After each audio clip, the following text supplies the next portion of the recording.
বাংলাদেশ আর বাংলাদেশের বাইরে পৃথিবীর বিভিন্ন প্রান্তে যেখান থেকে চ্যানেল আই দেখছেন, আপনাদের সকলকে সাদর আমন্ত্রণ তৃতীয় মাত্রা দেখবার জন্য।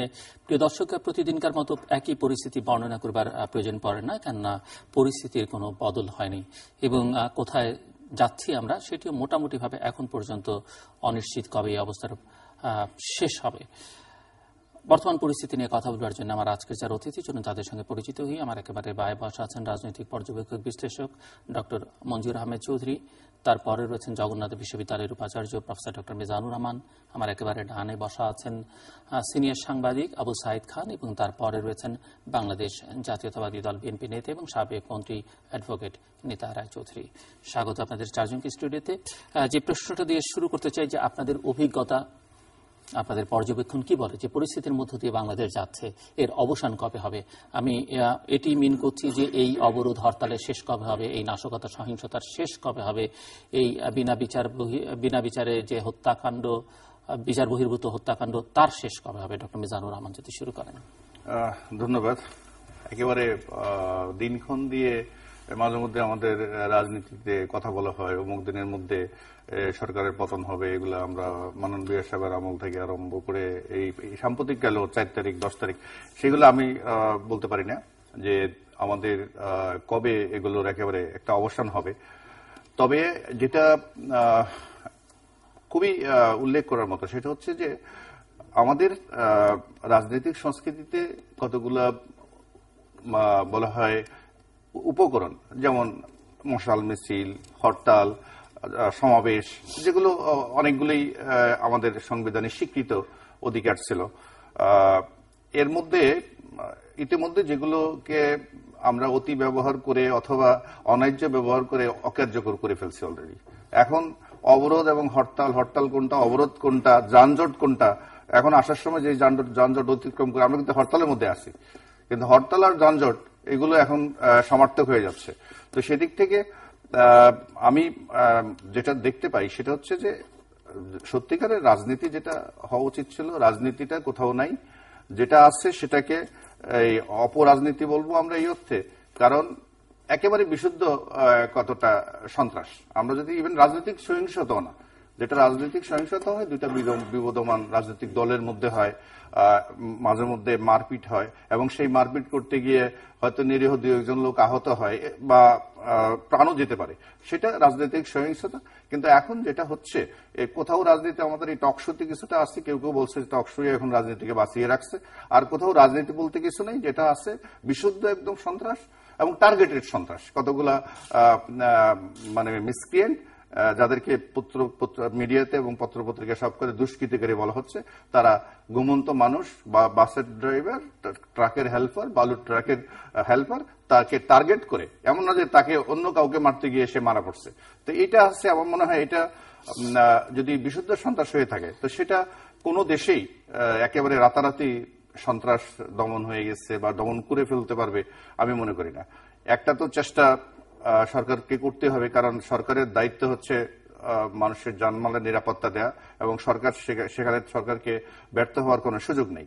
কিন্তু তারপরেও আমার মনে হয় এটা যদি যারা হরতাল অবরোধ ডেকে এই ধরনের সন্ত্রাসকে কিছুটা হলেও প্রশ্রয় দিচ্ছেন, ওনারা অস্বীকার করেন যে ওনারা এটা করেন না, অন্য কেউ করে, কিন্তু তাদেরকেও এই দায়িত্বটা নিতে হবে যে এই এদের অবরোধ হরতালকে কেন্দ্র করেই যেই করুক, ইভেন যদি কেউ বলে যে আমরা, কেউ তো দলীয় ভাবে যেমন ইয়েকে অভিজিৎকে হত্যার পরে দায় স্বীকার করছে টুইটারে এবং ইয়েতে কি বাংলা 7 এরকম দায় স্বীকার, আনসার বাংলা 7 এবং সেটার ব্লগার, ওরাও ব্লগার, ওদেরকেও ধরা হয়েছে 2-1টাকে। কিন্তু আমাদের এখানে খুবই রহস্যজনক হচ্ছে, যদিও আমরা বুঝতে পারছি কিন্তু এটা দায় কেউ স্বীকার করছে না। তো সেই দায়িত্বটা রাজনৈতিক প্রতিপক্ষ যারা আছে তাদেরকে নিতে হবে।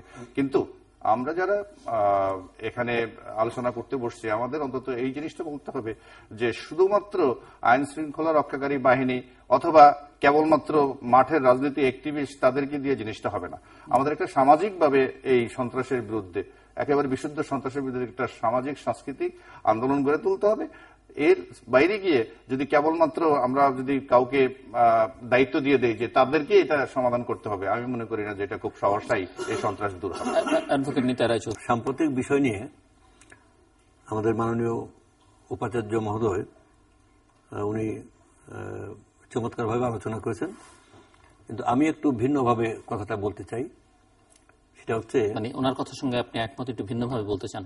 না, ওনার সাথে উনি কতগুলো কথা পাশ কাটি বলেছেন, আমি সেটাকে আমি সরাসরি বলতে চাই। না, উনি একজন শিক্ষাবিদ এবং উনি ঠিকই বলেছেন যে আজকে যে সন্ত্রাস, গুম, খুন, অপরাজনীতি বা সুস্থ রাজনীতি নেই, এবং সারা দেশে যে হরতাল অবরোধ ডাকা হচ্ছে না, এইটাকে নিয়ে উনি বলছেন যে সামাজিক সাংস্কৃতিক আন্দোলন গড়ে তুলতে হবে। এই সামাজিক সাংস্কৃতিক যে আন্দোলন, এটা আমাদের দেশে অনুপস্থিত, এটা আমি একমত। আর যে জায়গাগুলো উনি বলেছেন যে আপনার কতগুলো জিনিস আমরা অপব্যবহার করছি, যেমন হরতাল বা ওই যে রাজনীতি, সেই অপব্যবহারের কারণে রাজনীতির মূল যে বিষয়গুলো হারিয়ে যাচ্ছে, এই জায়গাটা আমি স্পষ্ট করে বলতে চাই। কারণটা কি? কারণটা হচ্ছে যে আমরা একটু সামান্য প্রতিতে আমরা মুক্তিযুদ্ধ করেছিলাম। মুক্তিযুদ্ধের মূল চেতনা ছিল গণতন্ত্র, গণতন্ত্রের জন্য, গণতান্ত্রিক রাষ্ট্র প্রতিষ্ঠার জন্য এবং শোষণমুক্ত সমাজ প্রতিষ্ঠার জন্য আমরা মুক্তিযুদ্ধ করেছিলাম। মুক্তিযুদ্ধের পরবর্তী সময় আমরা দুইটি সময় এর ব্যত্যয় ঘটতে দেখলাম। গণতন্ত্রকে সেখানে হত্যা করা হয়েছে নির্মমভাবে। একটা হলো শেখ মুজিবের সময়, যখন বাকশাল গঠন করা হলো, এবং যখন বাকশাল গঠনের আগে যখন বিরোধী দলের মত প্রকাশের সমস্ত অধিকারগুলোকে একের পর এক খর্ব করা হলো, যখন রক্ষী বাহিনী দিয়ে প্রায় 30,000 লোককে হত্যা করা, আমরা এখন 2015 সমস্যা সমাধান করতে পারবো না এই বিষয়টা। এবং পরবর্তী সময় বর্তমান সময়ের আজকের যে বাংলাদেশের বর্তমান একবার প্রেজেন্ট যে পজিশন, এই পজিশনটাকে আমি বারবার উল্লেখ করেছি, আবার উল্লেখ করতে চাই। এটা আসতে হবে 5ই জানুয়ারি নির্বাচন থেকে। 5th জানুয়ারিতে যে নির্বাচন হলো, নির্বাচন গণতান্ত্রিক রাষ্ট্রে, বিশেষ করে পিপলস রিপাবলিকে, জনগণের রিপাবলিকে, এখানে নির্বাচন হওয়া উচিত ছিল অংশগ্রহণমূলক এবং প্রতিদ্বন্দ্বিতাপূর্ণ। এবং অংশগ্রহণমূলক প্রতিদ্বন্দ্বিতাপূর্ণ নির্বাচনে পৃথিবীর বিভিন্ন দেশ থেকে এখানে অবজারভার পাঠানো হয়। এবার কিন্তু জাতিসংঘ, আমেরিকা বা বিদেশি কোনো অবজারভার এখানে এসেছিল না। এবং সেই নির্বাচনে 5 তারিখে নির্বাচনই হচ্ছে মাইল ফ্রক, সেখান থেকে ধরতে হবে। সেই নির্বাচনে এখানে জনগণের কোনো ভোট ছিল না।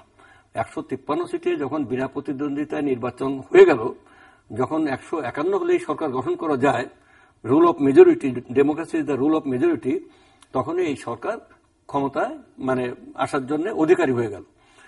এবং তার পরবর্তী সময় থেকে এই সরকারের প্রয়োজন দেখা দিল বল প্রয়োগ করে ক্ষমতায় থাকা। কারণ বল প্রয়োগ যেহেতু গণবিচ্ছিন্ন সরকার, যেহেতু জনগণের কোনো সমর্থন নাই, যেহেতু অংশগ্রহণমূলক নির্বাচন হয় নাই, সেই নির্বাচনে তার বল প্রয়োগ করা। আর আমরা অবভিয়াসলি নির্বাচনের আগের থেকে যে কথা বলেছি, পরেও সে কথা বলছি, বিশেষ করে 20 দলীয় জোট, তারা বলছে যে অংশগ্রহণমূলক প্রতিদ্বন্দ্বিতাপূর্ণ নির্বাচন করতে হবে। আগেও আমরা বলেছিলাম যে এখানে একটা নিরপেক্ষ সরকার। প্রশ্ন ছিল যে এই অবস্থা কতদিন চলবে বলে মনে হয়? আমি এই অবস্থা আমি বলছি। এখন এই যে ঘটনাগুলো চলছে, এটা হচ্ছে কি লিবারাল ডেমোক্রেসি যেখানে অনুপস্থিত হয়ে যায়, লিবারাল ডেমোক্রেসি যেখানে প্র্যাকটিস করা যাচ্ছে না, যেখানে স্পেস দেওয়া হচ্ছে না। কোন দেশে একটা বিরোধী দলের নেত্রীর অফিসে বা বিরোধী দলের রাজনৈতিক বিশাল রাজনৈতিক সংগঠনের অফিসে তালাবদ্ধ করে রাখা হয় মাসের পর মাস? কোন সভ্য দেশে এটা আছে? কোন সভ্য দেশে একটা দেশের 3-3বারের প্রধানমন্ত্রী তার বাসায় ধন্যবাদ তালাবন্ধ করে রাখা হয়েছে? ডক্টর মঞ্জুর আহমেদ চৌধুরী। আমি অ্যাডভোকেট নিতা রায় চৌধুরীর কথা শুনতেছিলাম। আমি উনাকে একটু কয়েকটা আমার একটু ক্লারিফিকেশনের জন্য, তা আপনি কি মনে করেন 2007 সনের 22শে মার্চ যে নির্বাচন আপনারা অর্গানাইজ করতে গেছিলেন, 22শে জানুয়ারি না 22শে জানুয়ারি যে নির্বাচন হতে যাচ্ছিল 1/11 আগে, সেইভাবে নির্বাচন হলে গণতন্ত্র রক্ষা পেত? আপনি নোট রাখেন। এই একটাই, আপনারা যে 1996 সনের 15ই ফেব্রুয়ারিতে একটা ইলেকশন করছিলেন, 15 ফেব্রুয়ারি, সেই কুখ্যাত ইলেকশন, যে ইলেকশনের ডাটা ইলেকশন কমিশন রাখেও নাই, সেই ইলেকশনটা কি ঠিক ছিল? আপনারা কোন সময় বলছেন যে ইলেকশনটা আমরা করছি এটা ভুল ছিল? আজকের যে সমস্যা, আজকের যে আপনার নেত্রী তালাবদ্ধ আছে, আজকে যে বাংলাদেশের লোক পেট্রোলে পুড়ে মারা যায়, তার জন্য দায়ী কারা জানেন?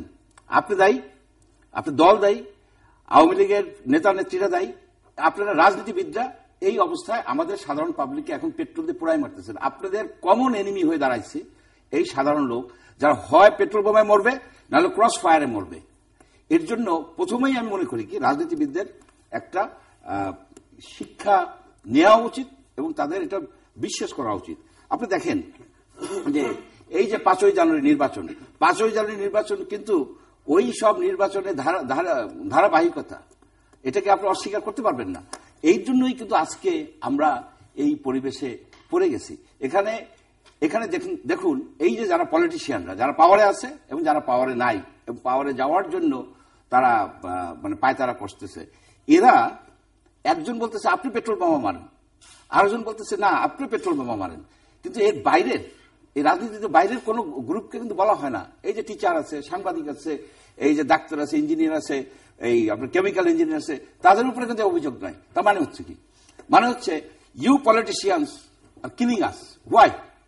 আপনি এখানে একজন পলিটিশিয়ান, সেজন্য আমি আপনাকে আপনার মাধ্যমে আওয়ামী লীগ এবং বিএনপি আপনি রিপ্রেজেন্ট করেন all the political parties right now in this table, at this table. আমি আপনার কাছে প্রশ্ন করি, আপনি আমাদের পেট্রোল দিয়ে পোড়ায় মারেন কেন? এখানে আমি থামতে চাই, এই প্রশ্নের উত্তরটা আমি আপনার কাছে চাই। আবু সাইদ খান। তো সন্ত্রাস তো এখানে পলিটিক্যাল ফেনোমেনা, এটা এই সন্ত্রাসের সঙ্গে আমাদের অনেকদিন বসবাস করতে হবে। তবে মাঝে মাঝে এটা থেকে বিরতি দিতে পারে, যেমন সেটা হচ্ছে যখন প্রথম সন্ত্রাসের তো একটা মাত্রা আছে, মানে আপনি গত 55 দিন ধরে যেই মাত্রা আছে এর সঙ্গে বসবাস করতে হবে অনেকদিন। আপনি না, সন্ত্রাসের সঙ্গে বসবাস সেটি তো নানা রকমের সন্ত্রাস আছে। সেটা আমি বলছি যে এখন হচ্ছে যে কোন কোন ঘটনায় মাঝে মাঝে বিরতি হতে পারে, যে সেখানে সেকেন্ড রাউন্ড খেলার আগে কিছুটা শান্ত পরিবেশ ফিরে আসতে পারে।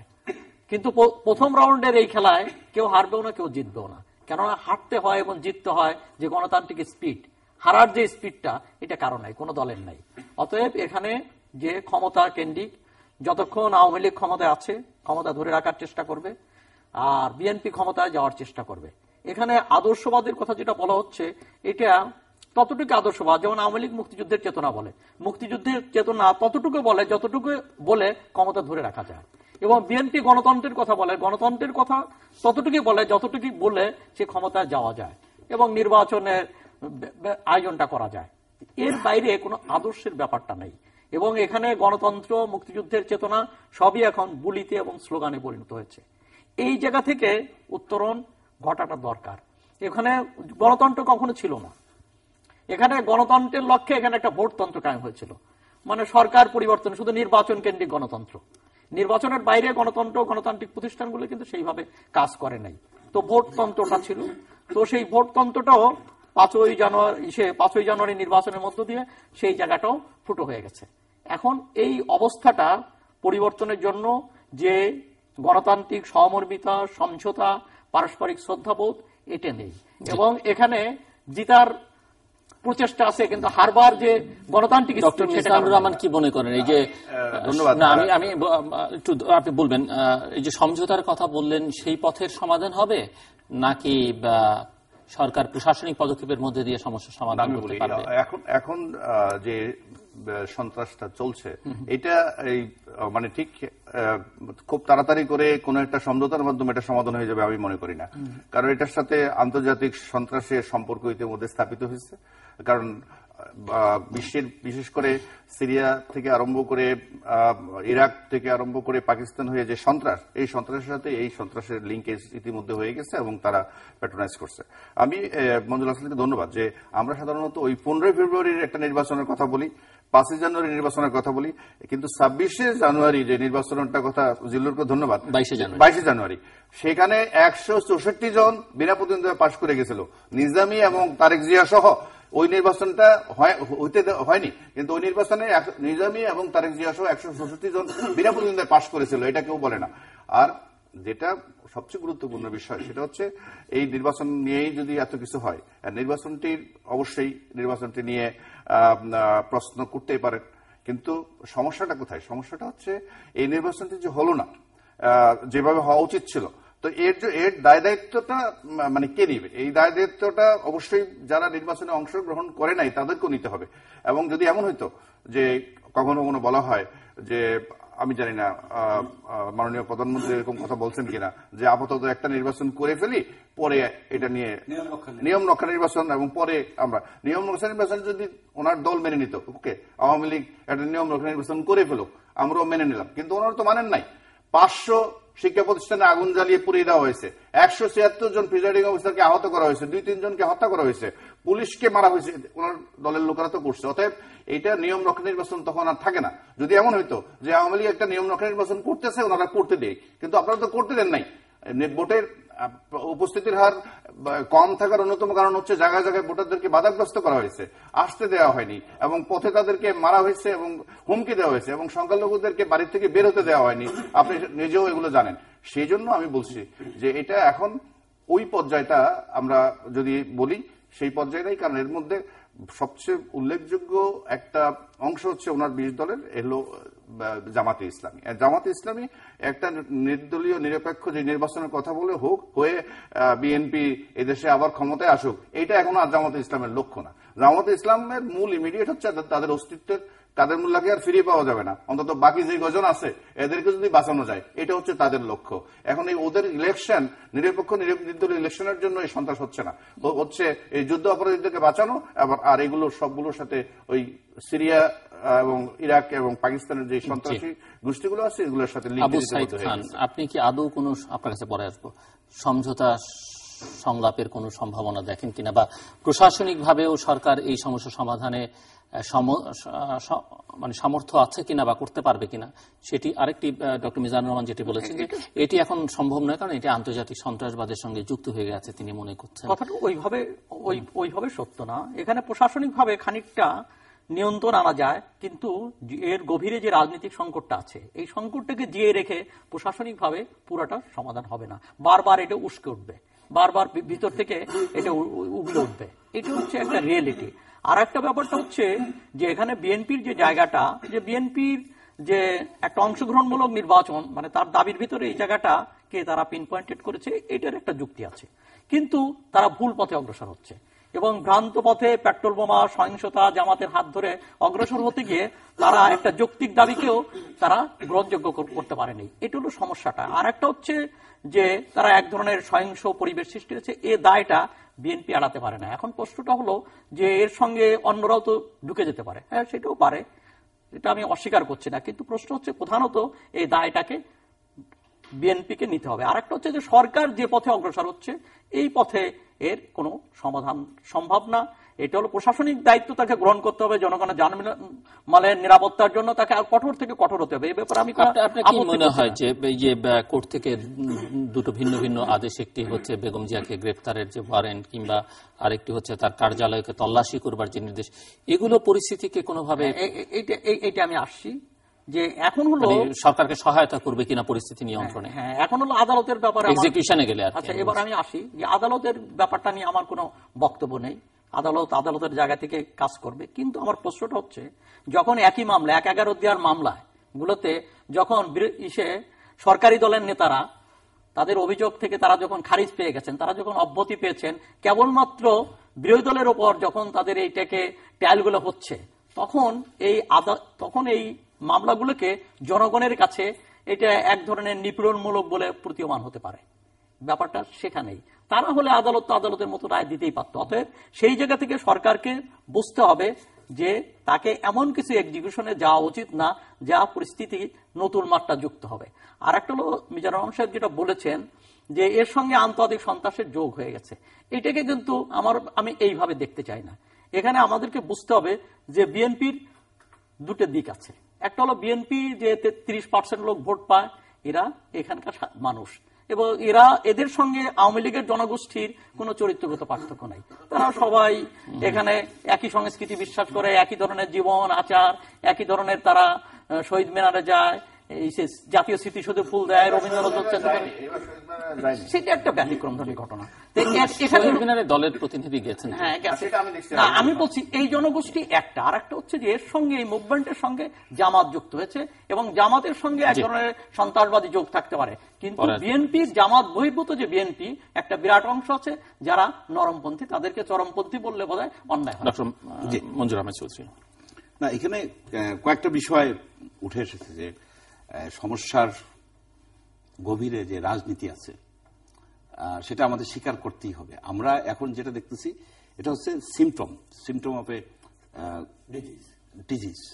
এখন এই ডিজিজটার কিওর আপনি কিভাবে করবেন?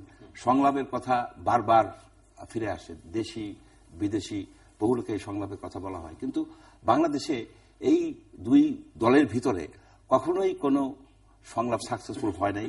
অনেকে সংলাপ করতে গিয়ে প্রথমে এই দুইজন এই জলিল সাহেব এবং মান্নান সাহেব তারা তো দলচ্যুত হয়ে গেলেন, দল থেকে বেরিয়ে গেলেন, পরে মারাও গেলেন। সুতরাং সংলাপের ইতিহাস খুব ন্যাচারালি, কিন্তু মারা তো গেছেন, তারা তো জীবিত, তারা তো দলেও থাকতে পারেন নাই। তো বাস্তবতা হলো সংলাপ নিয়ে কোনো আশা করা যায় না। দুইটা দলের মধ্যে সংলাপ হতে পারে, কিন্তু দুইটা পরিবারের মধ্যে এই ধরনের সম্পত্তি নিয়ে সংলাপ হতে পারে না। এখানে একটা পরিবার তার মানে তার সম্পত্তি উদ্ধারের জন্য আপ্রাণ চেষ্টা করতেছে, আর সে পাইক বরকন্দাজ লাগাই দিছে। আর একটা পরিবার সম্পত্তি দখল করে রাখছে। এই পারিবারিক দ্বন্দ্ব, এটাকে যদি আমরা রাজনৈতিক দ্বন্দ্ব হিসেবে ধরে এখানে সংলাপ করতে যাই, এটা হবে না। কিন্তু আমরা তো সাধারণ আমজনতা, আমাদের তো বাঁচতে হবে।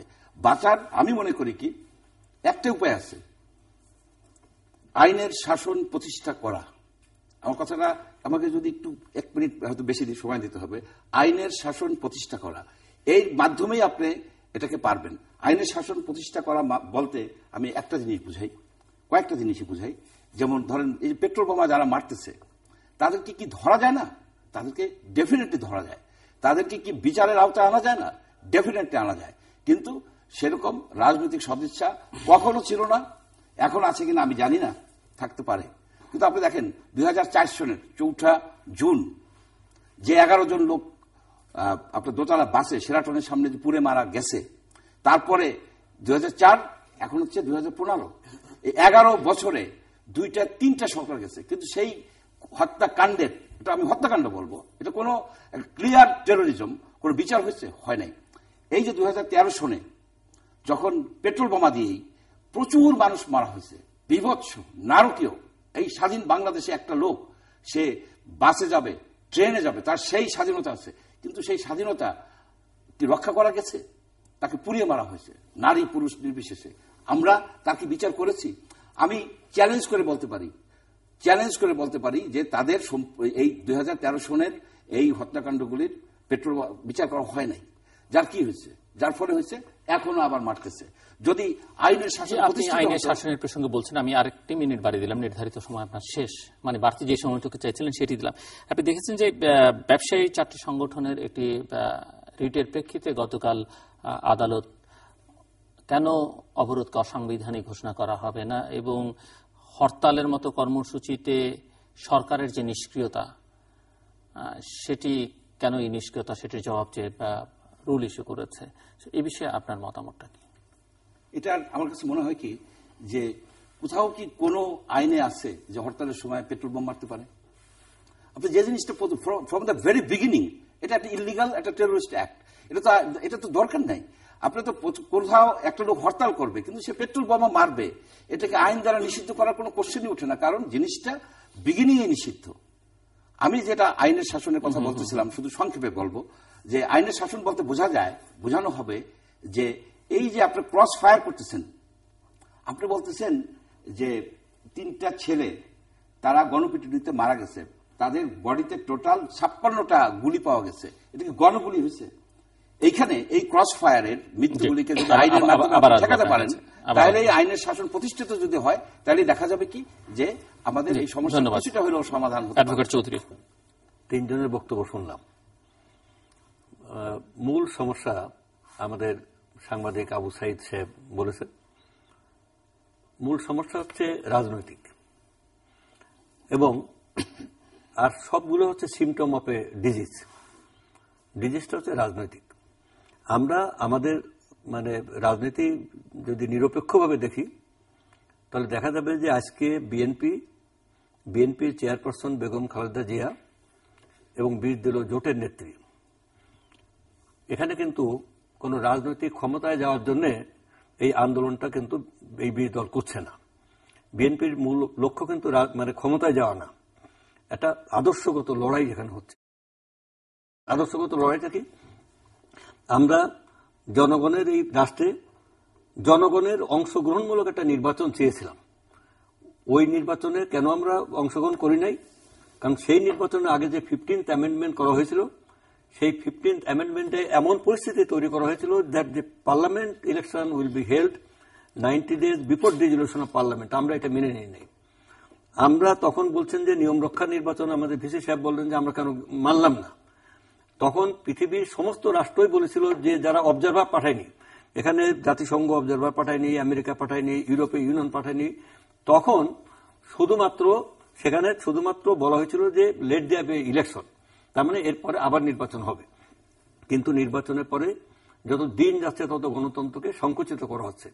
কয়েকদিন আগেও সম্পাদক পরিষদরা তারা এই গণমাধ্যমে তাদের মত প্রকাশের স্বাধীনতা নিশ্চিত করা হচ্ছে না, সংকুচিত করা হচ্ছে, এ নিয়ে তারা কিন্তু কথা বলেছেন, আন্দোলন করেছেন। আজকে আমাদের কথা হচ্ছে যে বাংলাদেশে গণতন্ত্রের লেশমাত্র এখন নাই। এখন কোথাও মিটিং করা যায় না, মিছিল করা যায় না। এই যে এখানে আমরা যে কথা বলছি, এই কথাটা আমরা মুক্ত মনে বলতে পারি না। তারপরে আপনার আমাদের অফিস আদালতে তালা বন্ধ করে, এখানে ওনাদের 2 বার করে বলতে যে আমাকে 1 বার বলতে না, আমাকে কিন্তু ডবল করে বলতে দিতে হবে। দ্বিতীয়বারের মতো বলছেন না? আমি একাই রাজনৈতিক পলিটিশিয়ানদের সমস্যা। আপনাকে আপনি দ্বিতীয়বারের মতো বলছেন না? হ্যাঁ বলছি আর কি। ওনারা কি কেউ তৃতীয়বার বলেছেন? আচ্ছা যাক, তো এখন কথা হচ্ছে কেউ তৃতীয়বার বলেছেন, এখানে আমরা আমাদের যে লড়াইটা কিন্তু আদর্শগত। আমরা এই যে বেগম জিয়া হরতাল অবরোধ করছেন কবে? আপনি মনে আছে যে 5 তারিখে আমাদের জনসভা করতে দেওয়ার আগেই 3 তারিখে ওনাকে তালাবন্ধ করে রাখা হলো, বালুর ট্র্যাক নিয়ে যাওয়া হলো। সেখানে বেরোলেই যেন সুনামি হয়ে যাবে, বেগম খালেদা জিয়া বেরোলেই সুনামি হবে। হ্যাঁ, সুনামি তো হবেই।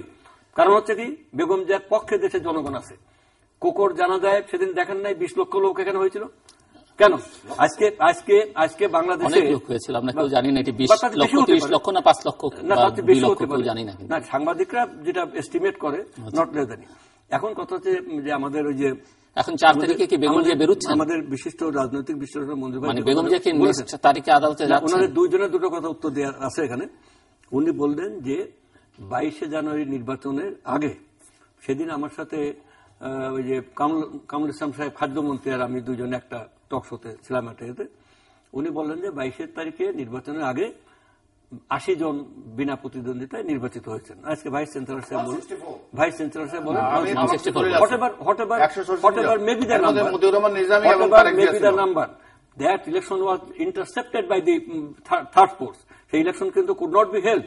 সেই ইলেকশন আগে কিন্তু যেহেতু যে আওয়ামী লীগ উইথড্র করেছে, যেহেতু সেই নির্বাচনটা প্রতিদ্বন্দ্বিতাপূর্ণ হচ্ছে না বলেই নির্বাচন কুড নট বি হেল্ড। 15 জানুয়ারি নির্বাচনটা যেহেতু সেদিন আওয়ামী লীগ অংশগ্রহণ করেনি বলেই শুধুমাত্র 96 সালে পার্লামেন্টে যে ধরনের ষড়যন্ত্রের জন্য পার্লামেন্টে বিশ্ব ব্যাংক পদ্মা সেতু ইস্যুতে বাংলাদেশকে ছাড় দেয়নি, তো আপনাদের ইন্টেনশন ওয়াজ লাইক দ্যাট?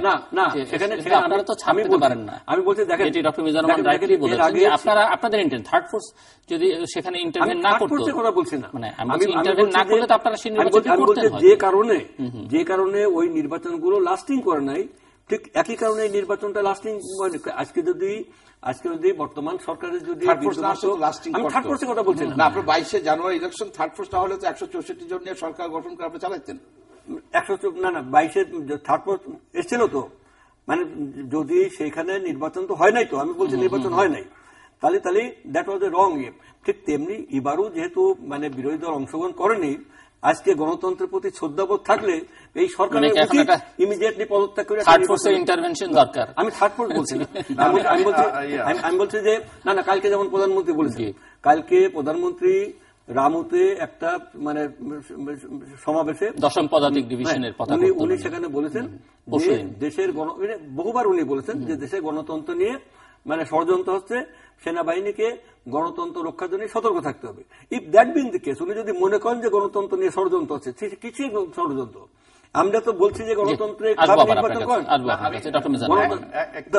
আরেকটা কথা পরের টার্মে বলেন। আমি যেটা দিয়ে কথা বলছিলাম, যেটা ডক্টর মঞ্জুর কাছে প্রশ্ন ছিল যে ব্যবসায়ী সংগঠনগুলো একটা রিড করেছে, এবং যথার্থই আমাদের সাবেক মন্ত্রী যে কথাগুলো বললেন, এগুলো সবগুলি আমাদের সংবিধান স্বীকৃত, যে সমাবেশ করা বা কিনা বলা হয় মিছিল করতে বের হওয়া, আমার মনে হয় না এখন আমাদের বিএনপি নেত্রী খালেদা জিয়াকে কেউ আটক করে রেখেছে, উনি নিজে অবরুদ্ধ হয়ে আছেন, ওখানে কোনো এখন পুলিশ পাহারাও অতি সামান্য আছে। এগুলো হচ্ছে আমাদের সংবিধানের 37 অনুচ্ছেদ অনুযায়ী আপনাকে সমস্ত এই অধিকারগুলো দেয়া আছে। কিন্তু সমস্যা হচ্ছে শঙ্কার জায়গা হচ্ছে যে উনি ওখান থেকে বেরুলে না, কার ঢুকতে দেওয়া হবে, অফিসটা তালাবদ্ধ করে দেওয়া হবে। হচ্ছে ওইখানে শঙ্কার জায়গা হচ্ছে আমাদের সবসময় আমরা টকশোতে 37, 38, 39 যেখানে সমাবেশের স্বাধীনতা, সংগঠনের স্বাধীনতা, বাক স্বাধীনতার কথা বলি, কিন্তু 36 নিয়ে কথাই বলি না। 36-এর মধ্যে বলা হচ্ছে চলাফেরার স্বাধীনতা।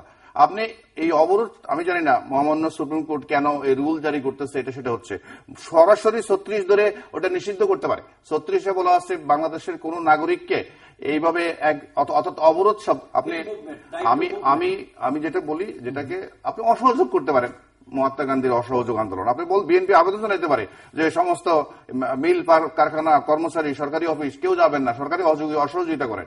কিন্তু আপনি অবরোধ শব্দটা আমাদের সংবিধানের 36 অনুচ্ছেদে একেবারে অবৈধ, এটা হাইকোর্ট থেকে এখনই ডিক্লেয়ার করে দিতে পারে, এটা কোনো রিড করার কোনো দরকার নেই। হাইকোর্ট নিজে সুমোটো হয়ে বলতে পারে যে আমাদের কোন দেশের নাগরিককে চলাফেরার বাধা দেওয়া আমাদের সংবিধানের 36 অনুযায়ী অবৈধ, অর্থাৎ অবরোধ শব্দটা ইটসেলফ ইজ অবৈধ। আপনি বলতে পারেন কেনা বলা হয়, আপনি সমাবেশের স্বাধীনতার কথা বলা আছে, আমাদের কেনা বলা হয় মিছিলের স্বাধীনতার কথা বলা আছে, এগুলো সীমিত ইয়াতে। কিন্তু অবরোধ শব্দটা একেবারে অবৈধ একটা শব্দ, এবং এটাই এখন আমাদের এখানে রাজনীতির নামে আপনি 36 অনুচ্ছেদে বলা আছে। তা থাক, কিন্তু আজকে বর্তমান সরকার তো সেটাই করছে। আজকে যখন একটা নাগরিককে তার ফ্রি মুভমেন্টে বাধা দেওয়া হচ্ছে, যখন আমার অ্যাসোসিয়েশন করতে আমাকে বাধা দেওয়া হচ্ছে, যখন আমার রাজনৈতিক অফিসে তালা দিয়ে দেওয়া হচ্ছে, আপনি তো আমাকে মিটিং, এখানে আমাদের আরেকজন ভাইস চ্যান্সেলর সাহেবকে আনলে পারে ভালো হতো, নিরপেক্ষ। এখন এমাজউদ্দিন সাহেব আসলে পারে ওনার কালকে এমাজউদ্দিন সাহেবের সাথে কালকে একসাথে আমরা মিটিং করছি, এটা অসুবিধা হয়নি। আপনাকে আমরা নিরপেক্ষই ভাবি না, আমি নিরপেক্ষভাবে বলছি কথাগুলো। পাবলিক বিশ্ববিদ্যালয়ের ভাইস চ্যান্সেলর, আমি তো সংবিধান অনুযায়ী আওয়ামী লীগের নেতা হিসেবে বললে তো আপনি তো আইনজীবীও, আপনি সংবিধান নিয়ে কথা বলেন। আমরা তো সত্যকে, আমি যে কথাটা বলতে চাচ্ছি যে কোন অবস্থাতে আপনি এখন খালেদা জিয়াকে অবরুদ্ধ করা, বালুর ট্রাকের কথা বলছেন, কিন্তু পুরা বিএনপি শাসনামল 23 বঙ্গবন্ধু দুই পাশে কাঁটাতারের বেড়া দিয়ে স্থায়ীভাবে বেড়াও তো আমি দেখছি, দুটোই তো আছে। না ভাইস চ্যান্সেলর সাহেব, আপনি আওয়ামী লীগের আমলটা বলতে হবে, কারণ you are the vice chancellor of public university. আমি যেটা পাবলিক ইউনিভার্সিটি মানে জনগণের ইউনিভার্সিটি, যেখানে আপনি আওয়ামী লীগের বলছি যে আপনি এত বালুর ট্রাক দেখছেন যেটা সরাই নেওয়া গেছে, কিন্তু পুরো আওয়ামী লীগের বিরোধী দল বিএনপির শাসনামলে ওই 32 বঙ্গবন্ধু পুরাটা দুই দিক থেকে কাঁটাতারের বেড়া দিয়ে স্থায়ীভাবে বন্ধ করার অবস্থা তো আমি দেখছি। আমি এগুলো নিয়ে কথা বলতে চাই না, আমি যেটা মূল কথা বলতে চাচ্ছি, যেটা আপনি প্রশ্ন করছিলেন যে মহামান্য হাইকোর্ট থেকে রুল জারি টরি, আমি মনে হয় মহামান্য হাইকোর্ট সরাসরি, আমি তো আর হারিশ কোর্টকে ডাইরেক্ট হাইকোর্ট কি রুল দেবে না, হাইকোর্টের রুল দেবে 36 অনুচ্ছেদ অনুযায়ী এই অবরোধ শব্দটা অবৈধ, অবরোধ ডাকতেই পারে না কেউ, অবরোধ শব্দটা অবৈধ। রাজনৈতিক ব্যাপার হলো যে আমি জনগণকে নিয়ে অসহযোগ রাজনৈতিক ব্যাপার হতে পারে, অবরোধ আমাদের সংবিধানের 36-এর সঙ্গে আমার ধারণা, এবং কোর্ট থেকে যে আসবে এটা 36 অনুযায়ী আসবে। কিন্তু আমি যেটা বলছি শুনেন, আমরা যেই রাজনীতিতে অনেকগুলো উপকরণ আমরা বিভিন্ন সময় মীমাংসা করে রাজনৈতিক সমাধানেও আমরা এসেছি, কিন্তু তারপরেও আমাদের এই হরতাল, মিছিল, গণমিছিল এগুলো রয়ে গেছে আমাদের রাজনৈতিক উপাদান হিসাবে। কিন্তু এখন যে পেট্রোল বোমা, আমরা যদি সাইদ ভাইয়ের কথায় সমঝোতা আসিও, কিন্তু আমি বলি সমঝোতা আসার পরও তো এই পেট্রোল বোমা থেকে যাবে সংস্কৃতির মধ্যে। আগে এই পেট্রোল বোমাকে একেবারে নির্মূল করতেই হবে, তারপরে সমঝোতা আসতে হবে। পেট্রোল বোমা নালে থেকে যাবে আমাদের সংস্কৃতি। বলি এখন একটা যে আমাকে এটা সাইদ সাহেবও মানে অবশ্য সাইদ সাহেবের মধ্যে অনেক উচ্চ মাপের নিরপেক্ষতা আমি লক্ষ্য করেছি, তারপরও আমি বলতে চাই পেট্রোল বোমা সম্পর্কে একটা কথা বলেছেন যে দায় বিএনপি নিতে হবে, মানে বিএনপি এড়াতে পারবে না। এই যে পেট্রোল বোমা অমুক তমুকের দায় কিন্তু বিএনপি কখনোই স্বীকার করে নাই, আমরা কখনো স্বীকার করি না। কে পেট্রোল বোমা মারতেছে, কে বোম মারতেছে, যদি এটা বিএনপি করতো বিএনপি অবশ্যই স্বীকার করতে, এটা আমরা করেছি। যেমন কালকে ওই যে মানে অভিজিৎ রেখে মারা পরে যে কোন প্যারাজন স্বীকার করছে তারা করেছে। আমরা এই পেট্রোল বোমার সংস্কৃতিতে বিশ্বাস করি না। বিএনপি একটা উদার গণতান্ত্রিক রাজনৈতিক দল, বিএনপি যে nationalist party, A patriotic nationalist Democratic party. BNP want to safeguard on national economy. BNP one to protect our national interest. আমরা এর বাইরে যেতে চাই না, আমরা একটি গণতান্ত্রিক সমাজ প্রতিষ্ঠা করতে চাই, আমরা সমস্ত প্রকার বিদেশি আধিপত্যবাদ থেকে জাতিকে মুক্ত করতে চাই। যেখানে পার্থক্য হচ্ছে যে যারা বল প্রয়োগ করে ক্ষমতায় থাকে সেইটি হলো ফ্যাসিবাদ। এই ফ্যাসিবাদী শাসক গোষ্ঠী তারা কিন্তু বিদেশি প্রভুদের লেজুর ভিত্তি করতে যে আজকে দেশের জনগণের যে ইয়েটা সেটাকে খর্ব করছে, তার বিরুদ্ধে হচ্ছে আমাদের লড়াই, সংগ্রাম এবং আন্দোলন। এইটা হলো আদর্শগত, এটা ক্ষমতা যার জন্য না। বেগম জিয়া কিন্তু এই অবরোধ হরতালে ডাক দেওয়ার আগে উনি কিন্তু আমাদের দল থেকে 20 দল থেকে 7 দফা এখানে কিন্তু আমরা ঘোষণা করেছি। 7 দফার মূল কথাটাই হচ্ছে যে জনগণের ভোট ছাড়া, without the vote of the people, যেখানে তুমি ক্ষমতায় আসো এই ক্ষমতা থাকাটা অবৈধ। কারণ আমাদের আর্টিকেল 1-এ যে কথাটা বলা আছে যে Bangladesh is a unitary independent sovereign republic, এখানে আর্টিকেল 82-তে বলা আছে parliament member will be elected by direct vote of the people. এখানে আর্টিকেল 7-এ বলা আছে যে all powers of the state vested to the people. তো জনগণ যেখানে ভোট দিতে পারে নাই সেই দেশে তুমি রাষ্ট্র ক্ষমতায় থাকবা, থেকে তুমি বিদেশি প্রভুদের সেবাদাসী হিসেবে কাজ করে তুমি দেশে আমাকে তুমি মুখ করতে দেবা না, কথা বলতে দেবা না, এটা বিএনপি বিশ্বাস করে না। এই জন্যই আমরা আন্দোলন করছি। পেট্রোল বোমা আমরা মারছি না, আমরা শুধু এইটুকু বলতে চাই যে লিবারাল ডেমোক্রেসি ফেল করলে, আমাকে যদি স্পেস না দেওয়া হয়, আমাকে যদি কথা বলতে না দেওয়া হয়, তাহলে কিন্তু আপনি দেখবেন এই জাতীয় সন্ত্রাসী অমুক তমুক এদের হাতে চলে যাবে। কিন্তু আমি ভাইস চ্যান্সেলর সাহেবের সাথে আমি একমত নই যে বাংলাদেশ, এটা আমি বাংলাদেশ এট লার্জ বলছি, যে ওই যে আন্তর্জাতিক মানে সন্ত্রাসীদের সাথে এরা কানেক্ট হয়ে গেছে, এটা আন্তর্জাতিক সন্ত্রাসীরাও যারা তৈরি করে, যে সমস্ত আধিপত্যবাদী শক্তি এই জাতীয় সন্ত্রাসী গোষ্ঠী তৈরি করে, বাংলাদেশে তারা চেষ্টা করতে পারে। কিন্তু Bangladesh is A liberal country. Bangladesh আমি যে কথাটা বলছিলাম একটু আগে, বাংলাদেশের মানুষ কিন্তু সাম্প্রদায়িকতা বিরোধী, বাংলাদেশের মানুষ কিন্তু উদার, বাংলাদেশের মানুষ কিন্তু গণতন্ত্র প্রিয়, বাংলাদেশের মানুষ স্বাধীনতা প্রিয়। এবং এই বাঙালি জাতি একসময় সারা পৃথিবীর মানুষ এই দেশে এসতো ভাগ্যের অন্বেষণের জন্য। বাংলার মানুষ কখনো কোথাও যায়নি। আজকে এদেরকে ছোট করে দেখার কোনো কারণ নেই। আজকে দেশে ফ্যাসিবাদী শাসন চলছে, ফ্যাসিবাদের বিরুদ্ধে আমাদের লড়াই চলছে। অত আপাতত জোর করে সেদিন যেমন কোর্টে সম্পূর্ণ অন্যায় অবৈধভাবে একটা দিন উনি যেতে পারেননি, কারণ তাকে অবরোধ করে রাখা হয়েছে। সেখানে বেগম খালেদা জিয়া কোর্টে যেতে পারেন নাই। ভাইস চ্যান্সেলর সাহেবের কাছে আমার বিনীত আবেদন হচ্ছে যে ভাইস চ্যান্সেলর একজন সম্মানিত শিক্ষক, একজন professor of vice chancellor of university, এবং উনি একটা পাবলিক ইউনিভার্সিটি ভাইস চ্যান্সেলর। এই ইউনিভার্সিটির জনগণের, এই ইউনিভার্সিটি আওয়ামী লীগের না। আপনি নিরপেক্ষ কথা বলে আমি ওনার পক্ষে একটা কথা বলি যে রাজনৈতিক ম্যাডাম খালেদা জিয়া এই 60 দিনের মধ্যে 7 দিন গেছেন না। এখন উনি একজন ভিসি হিসেবে উনি কি বলবে যে না 50% গেছে,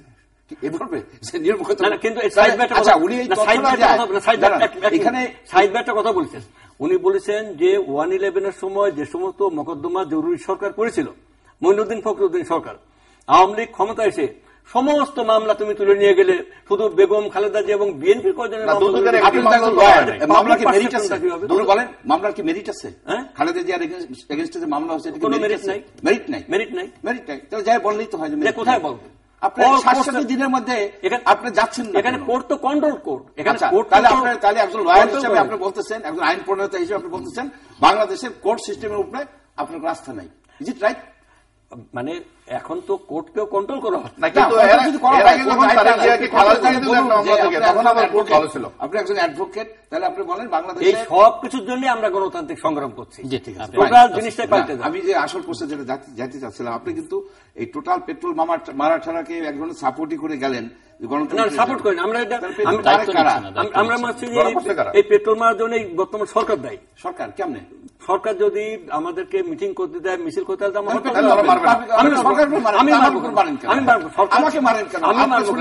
আমি বলি আওয়ামী লীগ সাধারণত রাজনৈতিক গন্ডগোল হয় কি, এক রাজনৈতিক দলের সাথে একটা মারামারি করে, একটা দাঙ্গা জাতীয় ঘটনা করে। এখানে আমি এই পেপার টেপার পরে দেখি, কোথাও দেখি না যে বিএনপির লোকেরা সংঘবদ্ধ হয়ে আওয়ামী লীগের লোকের উপরে অ্যাটাক করতেছে কি নিরীহ শ্রমিক, নিরীহ পাবলিক, আমাদের মতো আম জনতাকে আমরা যখন বাসে যাই কোথাও থেকে এসে পেট্রোল মেরে দিচ্ছে, পেট্রোল বম মেরে দিচ্ছেন। কিন্তু আবার ওই প্রশ্ন হইল যে গণতন্ত্রের জন্য আপনারা ফাইট দিচ্ছেন, ফাইন। বললেন যে এই জিয়াউর রহমান কখন ভোট নিয়ে ক্ষমতায় ছিল, কখন? তাহলে আপনি ডিনাউন্স করেন যে জিয়াউর রহমান যখন ক্ষমতায় ছিল কেন সে তো ভোটে যায় নাই। প্রথমে তো হানা ভোট দিয়ে 102% ভোট নিয়ে একটা দিনও তো সে ক্ষমতায় ছিল।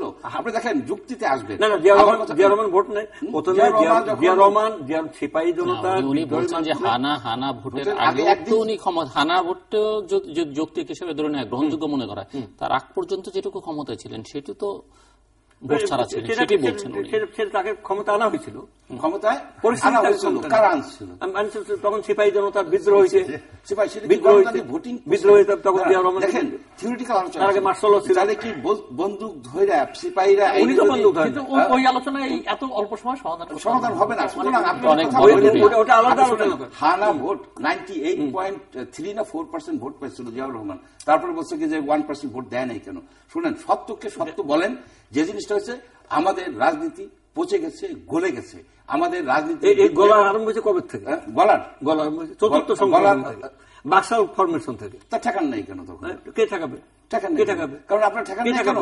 আপনারা তখন বন্দুক পিস্তল নিয়ে জায়গায় থানা লুট করছেন, গণবাহিনী করছেন, এইটা করছেন, সেটা করছেন। আপনারা তো গণতান্ত্রিক প্রক্রিয়ার মধ্যে যান নাই। আপনার মানে রাজনীতিবিদ না। আমি তো কোনো রাজনীতির সাথে জড়িত। সেখানে আপনি আইনি শাসনের কথা বলছেন, কিন্তু আমি আইনি শাসনের কথা এখনো বলি। এই বিতর্ক চলতে থাকুক। আমি যেটা বলতে চাই সেটা হচ্ছে যে আন্দোলনের ভায়োলেন্স ছিল, আগেও ছিল, ব্রিটিশ আমলেও ছিল, পাকিস্তান আমলেও ছিল, অতীতেও ছিল, কিন্তু জনগণকে টার্গেট করে যে ভায়োলেন্সটা এটা এখনই লক্ষ্য করছে। জনগণ অনেক সময় ভিকটিম হয়েছে, ঘটনার শিকার হয়েছে, কিন্তু জনগণকে টার্গেট করাটা এটা বিএনপি করছে। এটা অন্যায়, এটা অযৌক্তিক, এটা মানা যায় না। এখন প্রশ্ন হচ্ছে যে হ্যাঁ, এই সুযোগে গভর্নমেন্টের এজেন্ট অন্যরা ঢুকে যে এই ঘটনাকে বাড়িয়ে দিতে পারে। তো এখন হচ্ছে যে বিএনপির এইটাকে, এই ফর্ম অফ মুভমেন্ট এটা চেঞ্জ করতে হবে। বিএনপি খেলতে পারে ফুটবল, খেলতে গেছে ক্রিকেট, নিজেরও পা ভাঙছে, অন্যের মাথা ফাটাচ্ছে, এটা থেকে বিএনপিকে সরে আসা দরকার। এখন প্রশ্ন হচ্ছে বিএনপি তো ভুল খেলা খেলছে, কিন্তু সরকার কি করবে? গণতন্ত্র কি আবার বিএনপির জন্য না দেশের জন্য, আমাদের সবার জন্য? এই জন্য সরকারকে একটা জিনিস ভাবতে হবে যে সরকারের করণীয়টা কি। সরকারের তো দায়টা বেশি, এবং সেই দায়টা হলো যারা জনগণের জানমালের নিরাপত্তার জন্য যত কঠোর হওয়া উচিত হোক, এ ব্যাপারে আপত্তি নাই। সরকারের সকল কঠোর আইনানুগ পদক্ষেপ আমি সমর্থন করি, কিন্তু বিচার বহির্ভূত হত্যাকাণ্ড, ইনকাউন্টার, এবং ইনকাউন্টারে একজন ডাকাত, একজন সন্ত্রাসীর মৃত্যু, সেটাও দেশের জন্য মঙ্গল বয়ে আনে। এই জায়গাটা থেকে আমি একটু শেষ করি, এই জায়গাটা থেকে মুক্ত হওয়া দরকার এখন। তাহলে যে জিনিসটা করণীয়, বিএনপির সামনে কিছু করণীয় আছে, সরকারের সামনে কিছু করণীয় আছে। বিএনপিকে অবশ্যই তার সন্ত্রাসী এই কর্মসূচি প্রত্যাহার করতে হবে। এই কর্মসূচি না, তাকে গণপ্রতিরোধ গড়ে তোলার জন্য যা যা করার বিএনপি করতে পারে, কিন্তু এইভাবে সহিংস কর্মকাণ্ড করতে পারে না। আর সরকার বিএনপিকে দমন করার নামে গণতন্ত্রের রাস্তায় কাঁটা দিতে পারে না। গণতন্ত্রের কাঁটা দিলে সে কাঁটা তার নিজের পায়ে পড়তে পারে ভবিষ্যতে। তো এই জন্য সরকারকে গণতন্ত্রের স্পেসটা দিতে হবে, এবং যারা লিবারাল, নরমপন্থী, যারা গণতান্ত্রিকামী মানুষ, যে দলে আছে, যে অবস্থানে আছে, তাদের জন্য রাস্তাটা খুলে দিতে হবে। এই কাজটা করা দরকার। আর যদি সরকার এটা করতে ব্যর্থ হয়, তাহলে আখেরে সেটা লাভ হবে না। সেখানে প্রবলেমটা হয়ে যাবে যে এখন পর্যন্ত আমি ধরি যে বিএনপি নেতৃত্বাধীন 20 দল, এরপরে তো জামাতের নেতৃত্বাধীন 20 দল হয়ে যাবে। অর্থাৎ তাহলে সরকার একটা নরমপন্থী বিএনপিকে বাদ দিয়ে চরমপন্থী জামাত জঙ্গিদের সঙ্গে রাজনীতি প্রতিপক্ষ করে এখানে রাজনীতি করবে। এটা কি দেশের জন্য মঙ্গল? এটা যে গণতন্ত্রের জন্য মঙ্গল? আমার মনে হয় সরকারকে এই জায়গাটা ভাবতে হবে, এবং সেই অনুযায়ী তার পদক্ষেপ। আপনি তো একদম সহজে সমাধানের মধ্যে চলে আসছেন, আমার মনে হয় তাই। সংবিধানের 36 অনুযায়ী বিএনপিকে মানুষের চলাফেরার যে স্বাধীনতা ফিরিয়ে দিতে হবে, আর 37 অনুচ্ছেদ অনুযায়ী সরকারকে সভা সমাবেশ করার জন্য বিএনপিকে অনুমতি দিতে হবে। আপনি কি এটাই বলতে চাচ্ছেন? তো একেবারে সংবিধানের বাইরে যাওয়ার সুযোগ নেই। বিএনপিকে কর্মসূচির নামে যেটা হচ্ছে সেটা সহিংসতা, এটাকে অবশ্যই প্রত্যাহার করতে হবে। কিন্তু সরকার কোন ক্রমে বিএনপিকে দমন পীড়ন করার যে প্রক্রিয়া, কিংবা বিএনপিকে দমন পীড়ন করতে গিয়ে গণতন্ত্রের রাস্তাটা বন্ধ করে দেয়া, হ্যাঁ, এটা করা উচিত না। এবং গণতন্ত্রের এবং সরকারকে বারবার বলতে হবে, সরকার যদি 37 মেনে চলে আর বিএনপি যদি 36 মেনে চলে, তাহলে কিন্তু সমাধান হয়ে যাচ্ছে। এবং আমি বলি সরকারকে স্পষ্ট বলতে হবে যে আপনারা যারা মিছিল করতে চান মিছিল করুন, যারা সভা করতে চান সভা করুন, আমার মাঠ উন্মুক্ত আছে। সরকারের আমরা সরকারের কর্মকর্তা সেই সুযোগ কিন্তু চট্টগ্রামে দিয়েছিল 5 জানুয়ারি, এটা আমি আগের অনুষ্ঠানে বলে গেছিলাম। গণতন্ত্রে প্র্যাকটিস করতে গিয়ে কোথাও ভুল হতে পারে, চট্টগ্রামে এখানে দেওয়ার পরে কিছুক্ষণের মধ্যে আগুন লাগিয়ে দিয়ে পুরা চট্টগ্রাম। গণতন্ত্রের রাস্তাটা কখনো মসৃণ নয়, গণতন্ত্রের পথে বারবার বহু ধরনের সংঘাতক ঘটনা ঘটতে পারে, তারপরেও গণতন্ত্রের বিকল্প গণতন্ত্র। অতএব গণতন্ত্রকে সমুন্নত রাখতে হলে আমরা শেষ প্রান্তে আলোচনাটা শেষ করে আনতে চাই, প্রত্যেকের জন্য 2-3 মিনিট করে সময় কনক্লুড করবার জন্য, যে হোয়াট ইজ নেক্সট, কি করণীয়, কি হলে কি হবে, কি না হলে কি হবে, সেইভাবে যদি আলোচনাটা শুরু করেন। আমি যেখানে শেষ করতে পারি নাই একটা জায়গায়, যে আইনের শাসন প্রতিষ্ঠার যে 2টা ধাপ 3টা ধাপ, তার মধ্যে একটা হচ্ছে যে পেট্রোল বোমাদের ধরতে হবে, দ্বিতীয় হচ্ছে ক্রস ফায়ার বন্ধ করতে হবে, থার্ড যেটা আমি বলতে চাচ্ছি যে এই যে 5ই জানুয়ারি যে নির্বাচন হয়েছে, সেই নির্বাচনে অনেক অনিয়ম হয়েছে, এ বিষয়ে কিন্তু কোনো সন্দেহ নাই। আমি মনে করি কি সরকারের এবং যারা সরকারের উদ্যোগ নেওয়া উচিত, পার্টির উদ্যোগ নেওয়া উচিত, যে ইলেকশনগুলিতে অনিয়ম হয়েছে, যেখানে আপনার ঠিকমতো ইলেকশন হয় নাই, সেই ইলেকশনগুলিকে বাতিল করে দেয়া, এবং বাতিল করার দায়িত্ব ছিল ইলেকশন কমিশনের, কিন্তু ইলেকশন কমিশনারগণ এখানে ব্যর্থ হয়েছে। সুতরাং এইখানে আবার আইনের শাসন প্রতিষ্ঠিত করতে হবে, অর্থাৎ ইলেকশন কমিশনারদেরকে আমি মনে করি তারা এই সকল গন্ডগোলের মূল, তারা যদি ওই দিন 5ই জানুয়ারিতে নির্বাচনে যে 154 জন এই যে তার আগে যে হইল, সেখানে কিভাবে হচ্ছে আমি ডিটেলসে যাব না, সেটা বাতিল করে দিতেন, তাহলে কিন্তু এই রাজনৈতিক ক্রাইসিস সৃষ্টি হয় না। সুতরাং ইলেকশন কমিশনকে পুনর্গঠন করার প্রয়োজন। আর একটা জিনিস এর সাথে আমি অ্যাড করতে চাই, যে বন্দুক আছে, গুলি আছে, অনেক কিছুই আছে, কিন্তু আর একটা অস্ত্র আছে, যে আইনের অস্ত্র। আইন দিয়ে যে কিভাবে মানুষকে হ্যারাস করা যায় সেটা আমি জানি, কারণ আমার বাড়ির মাদারীপুরে শিপ চলে, যে আইন দিয়ে কিভাবে হ্যারাস করা যায়। সুতরাং যেসব ভুয়া মামলা করা হয়েছে, সেই মামলাগুলি যদি সরকার উঠিয়ে নেয় বা উঠানোর ব্যবস্থা করে, তাহলে দেখা যাবে কি যে যেসব লোকজন ঘুরে ফিরে বেড়াচ্ছে, ওয়ারেন্ট হয়ে রয়েছে, হুলিয়া হয়ে রয়েছে, তারা কিন্তু ক্ষুব্ধ, তাদেরকে এই সমাজে ঠিক মতো বাঁচার সুযোগ দিতে হবে। সুতরাং আমাদের যে ভবিষ্যৎ যে একেবারে খারাপ তাও না, এখানে একটা শুভবুদ্ধির উদয় হবে, এখানে ওই সংলাপ করে কোনোই লাভ নাই, আইনের শাসন প্রতিষ্ঠা করুন, অপরাধীদের শাস্তি দেন, এবং যারা যেসব হাই অফিসিয়ালস, যেমন নির্বাচন কমিশন ফেল করছে, নির্বাচন কমিশন আমি জোর দাবি করি, সিটি কর্পোরেশন ইলেকশন করতে যাচ্ছে নির্বাচনটা, প্রধান নির্বাচন কমিশনার বলেছেন সব দল অংশ না নিলেও নির্বাচন হবে। প্রথম উনি ভুল করছেন, এটা দলীয় নির্বাচন না, উনি যে এই কথাটা বলছেন আমি নোট করছি, এটা হলো ব্যক্তিগত নির্বাচন, ব্যক্তি হিসেবে দাঁড়ায়, কিন্তু দল নমিনেশনও দিতে পারে না, এবং নির্বাচন কমিশন বলতে পারে না দল হিসেবে আসো। সুতরাং he made a serious mistake.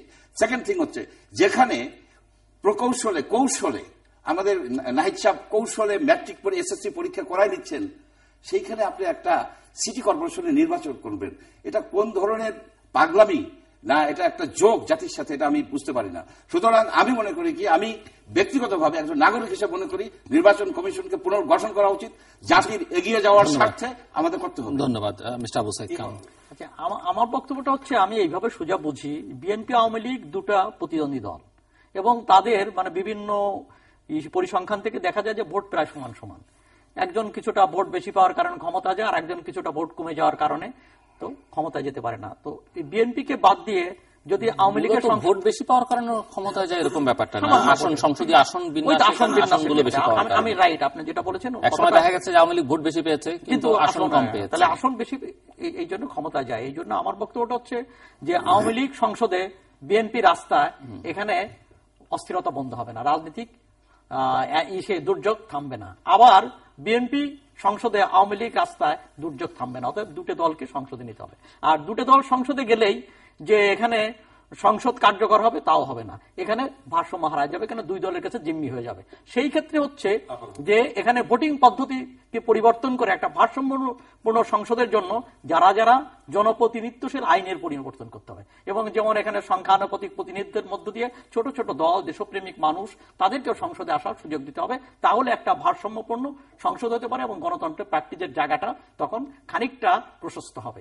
এবং এই জন্য আমার বক্তব্যটা হচ্ছে, আওয়ামী লীগ বিএনপি তো বটেই, এবং সেই সঙ্গে সকল দল যাতে সংসদে আসতে পারে, এই জন্য সংখ্যানুপাতিক প্রতিনিধিত্বের বিষয়টা আমরা বিবেচনা করতে পারি, কিংবা আমরা একটা সমন্বিত ব্যবস্থা, এলাকা ভিত্তিক ও সংখ্যানুপাতিক, এই দুটের একটা সমন্বিত ব্যবস্থা, যেটা আলোচনার সুযোগ নেই, এটা আমরা গ্রহণ করতে পারি। এক, আর দুই নম্বর হচ্ছে, শুধুমাত্র নির্বাচনই এখন সমস্যা না, এর স্থায়ী সমাধান করতে হলে নির্বাচনের পরে বিরোধী দল সংসদে বসলো না, তো এটারও একটা এইটাও এর সঙ্গে যুক্ত করতে হবে এবং সেই সঙ্গে দেশটা যাতে মুক্তিযুদ্ধের ধারায় পরিচালিত হয়, যুদ্ধবিদের বিচার হয়, ৭১-এর চেতনায় যাতে আমরা অগ্রসর হতে পারি, কতগুলো মৌলিক বিষয়, উন্নয়ন সহ কতগুলো মৌলিক বিষয় একটা চার্টার দরকার, ন্যাশনাল চার্টার দরকার। যেমনই করে ৩ জোটের উপরে রেখা হয়েছিল, ঠিক তেমনই করে আমরা আজকের বাস্তবতায় সব, কেবল আওয়ামী লীগ বিএনপি নয়, সব দল মিলে, সমস্ত স্টেক হোল্ডারকে মিলে একটা ন্যাশনাল চার্টার করতে হবে, যাতে আর এই ঘটনার পুনরাবৃত্তি না। মিস্টার নিতা রায় চৌধুরী, মানে আলোচনার শেষের দিকে সর্বশেষ সাইদ ভাই যেটা বলেছেন এই কথাটার সাথে আমি পরে আসছি। আমাদের ওই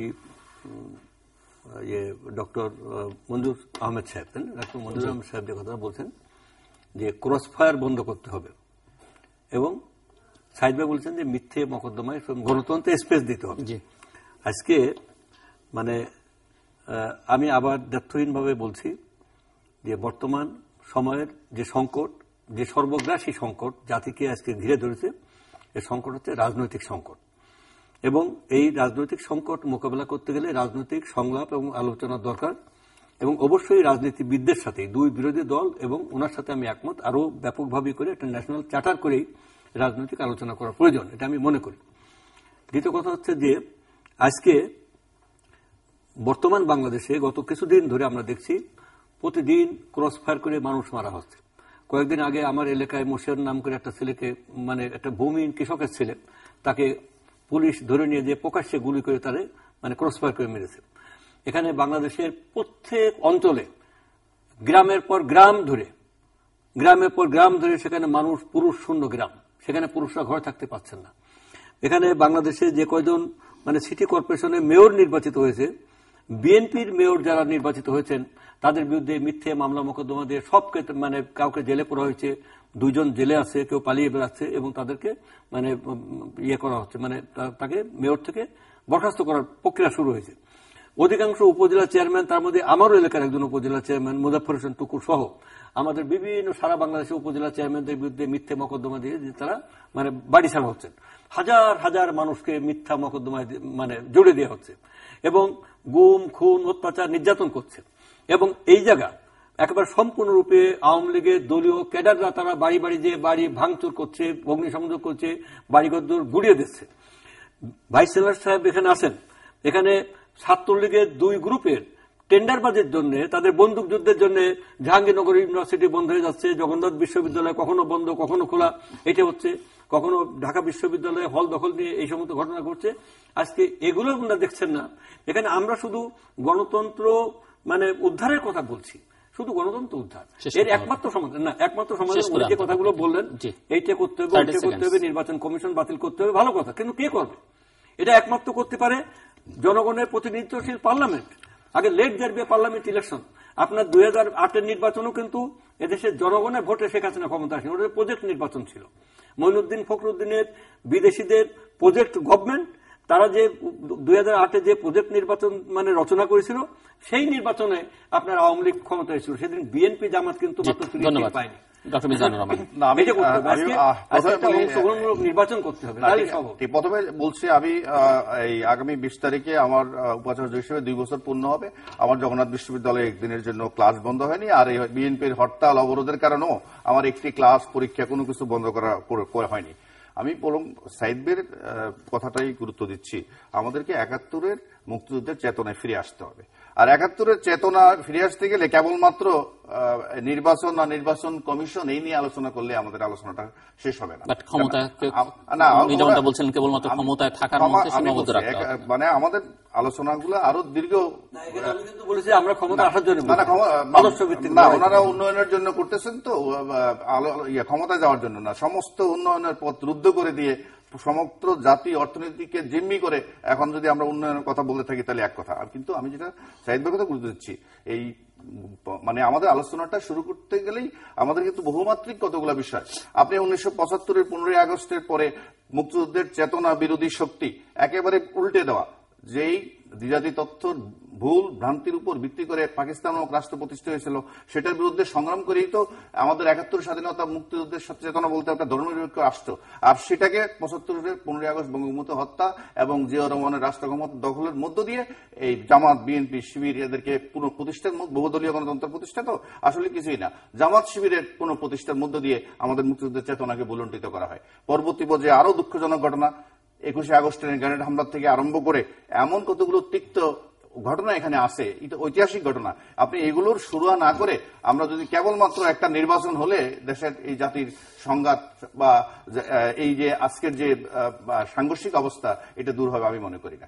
আমাকে অবশ্যই মনে রাখতে হবে যে ৭১-এর চেতনা মানে হচ্ছে আমাকে এই ধর্মান্ধ মৌলবাদী শক্তি এবং যার সাথে জামাত, শিবির জড়িত এবং তাদের এজেন্ডা যুদ্ধাপরাধীদেরকে অবমুক্ত করা, এই সবগুলো বিষয় কিন্তু একসাথে জড়িয়ে আলাপটা করতে হবে। কিন্তু শুধুমাত্র একটা নির্বাচন যেটা নিরপেক্ষ সরকার, একটু আগে বললেন 2008 সালে নিরপেক্ষ নির্বাচন হয়নি, সেখানে তার মানে নিরপেক্ষ নির্দলীয় তত্ত্বাবধায়ক সরকার, এগুলো আসলে আমরা এমনিই বলি যে এই নিরপেক্ষ নির্দলীয় তত্ত্বাবধায়ক সরকার মওদুদ সাহেব বিচারপতির ঘরের বাংলার মধ্য দিয়ে যেটাকে হত্যা করেছিলেন সেটাকে ওনারা আবার পুনঃপ্রতিষ্ঠা করতে যাচ্ছেন, যদিও ওনারা। দর্শক, আমরা অনুষ্ঠানের শেষ প্রান্তে মত সম্পর্কে আপনি লিখতে পারেন ডাকে, ইমেল, SMS এর মাধ্যমে, ইন্টারনেট, আমাদের অফিসিয়াল ওয়েবসাইট অথবা সোশ্যাল নেটওয়ার্কগুলোতে যেসব পেজ রয়েছে সেসব পেজে আপনাদের মতামত রাখতে পারেন। আর আপনাদের মতামত আমাদের অনুষ্ঠান তৃতীয় মাত্রা আপনি দেখতে পাবেন প্রতি বৃহস্পতিবার এবং শুক্রবার বাংলাদেশ মারা দুটোই, বুধবার দুপুর 11:30 এবং শুক্রবার দুপুর 1:05 দেখবার আমন্ত্রণ রইল।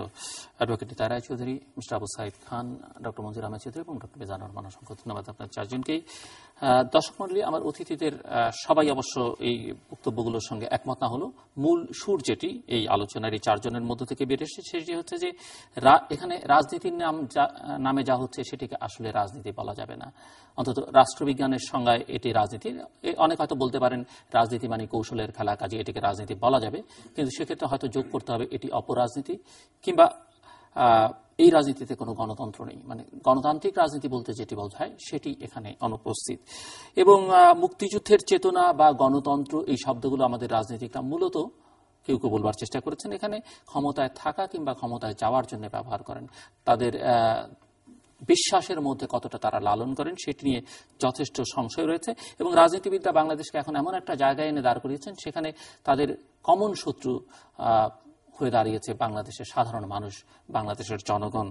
এবং আমাদের রাজনীতির মূল লক্ষ্যই হচ্ছে এখন ওনাদের ভাষায়, যদিও সবাই এই বিষয়ে একমত না এখানে যারা আছেন এই টেবিলে, কিন্তু মূল সুর যেটি, এবং একথা আমরা বহুবার বলছি যে ক্ষমতায় থাকা এবং ক্ষমতায় যাওয়া, এর বাইরে ভাবনার মধ্যে যেটি নির্বাচনী একমাত্র সমাধান কিনা, নির্বাচন নিয়ে নিশ্চয়ই নির্বাচন গণতন্ত্রের একটি অন্যতম গুরুত্বপূর্ণ ইস্যু, সেটি নিয়ে আলোচনা হওয়া বাঞ্ছনীয়। স্থায়ীভাবে ক্ষমতা হস্তান্তরের প্রক্রিয়া কি হবে সেটি নিয়ে বাংলাদেশে আলোচনা হওয়া বাঞ্ছনীয়। কিন্তু আমার সর্বশেষ যে বক্তা বলছিলেন যে শুধু এটি নিয়ে আলোচনা করলে কিন্তু সমস্যার সমাধান হবে না। বাংলাদেশের দীর্ঘমেয়াদে এটি স্থিতিশীল রাজনৈতিক অবস্থার জন্য কিন্তু অনেকগুলো বিষয় আলোচনার মধ্যে নিয়ে আসতে হবে, এবং আলোচনার বাইরে অন্য কোনো পথেও কিন্তু হাঁটলে চলবে না। সেখানেও কিন্তু গণতন্ত্রের হোঁচট খাবার নামে মাত্র হলেও সেই গণতন্ত্র কিন্তু হোঁচট খাবার সম্ভাবনাটা প্রবলভাবে থাকছে। দর্শক, আমাদের সঙ্গে থাকবার জন্য অসংখ্য ধন্যবাদ। আপনাদের সবার জন্য শুভকামনা।